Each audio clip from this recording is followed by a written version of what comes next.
Guys, it's Blake here with Trade Tracer. As always, none of this is financial advice. Always trade and invest at your own risk. Hit that link in the description for some free signals. Without further ado, let's get started. So I have the SPY pulled up here on a daily time frame, and nothing really has changed at all this week. Monday through Friday, we remained in no trend. No trend presents low probability trade setups for both long and short. Now, there are some day trading opportunities, but it's very selective and we really have to pay close attention. But the majority of us should be preserving capital in year to date gains. Okay.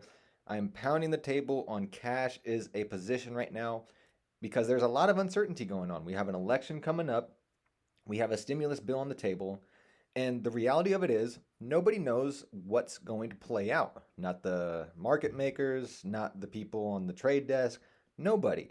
And that's why we're kind of stuck in this no trend, just this sideways chop that steals the average trader's money. So, the best position right now, in my personal opinion, is to move to cash and wait for higher odds to set up.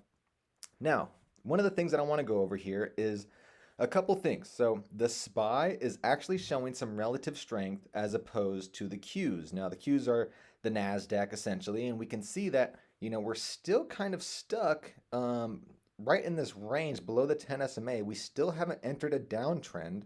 Downtrend, we would need a close below Monday's low. Okay, and you can see we never got that close. We peaked below it a couple times this week, but never closed below it, so we remained in no trend. Now, if we go ahead and look at the SPY, before I do that, you can see this MACD is already crossed over here on the daily. Now, if we go ahead and look at the S&P, the S&P is showing some relative strength, okay?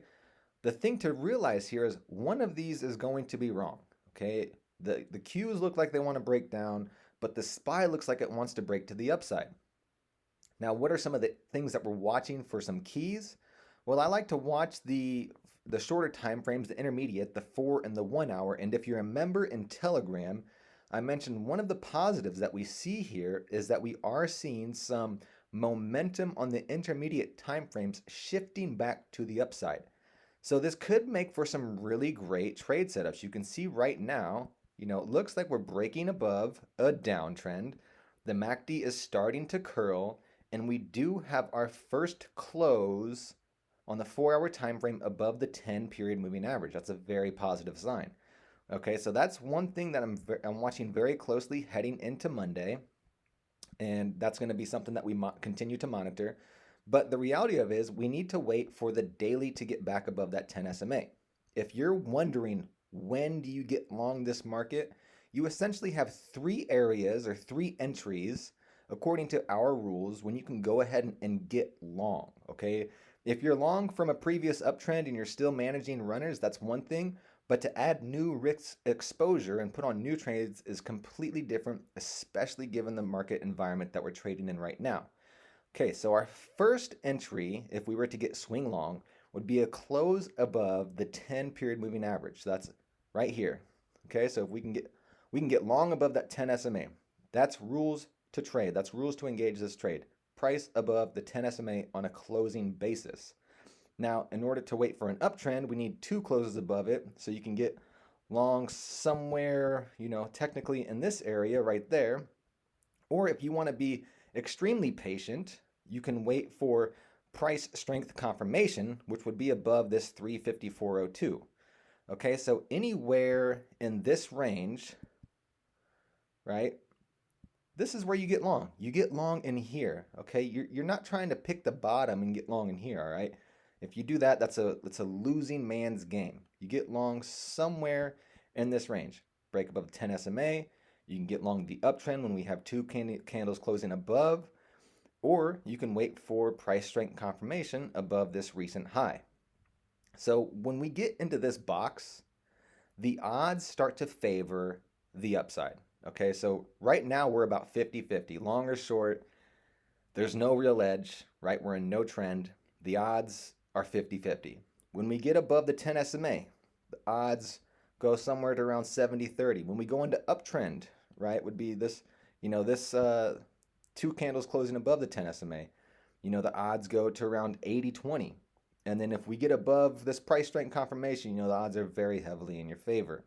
Okay, so this is the area that we get long is in here. We're not trying to pick the bottom and get chopped down here. All right, so I just wanted to make that clear for everybody. So we're not trying to pick a bottom. We're not trying to time the bottom. There's no need for that. Patience will pay. We have rules to trade above the 10 SMA, and that's when I will add new long market exposure. And I think, quite honestly, it could be a very fruitful uptrend. All right, so that's primarily what I'm watching. And right now, I'm paying more attention to the S&P as opposed to the Qs because the S&P look like they want to break above this 10 MA. Now the Qs look like they want to break down. We go ahead and pull up a 50 MA, still holding the 50 MA on the Qs and the SPY.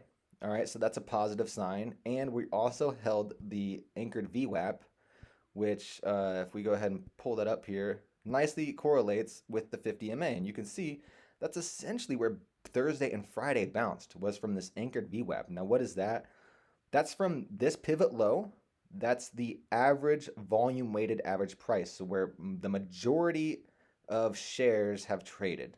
Okay, so that's kind of where demand is if you want to think about it in that sense. If we start breaking below that in the 50 MA, then the market could be in some serious trouble. Now the same thing over on the SPY.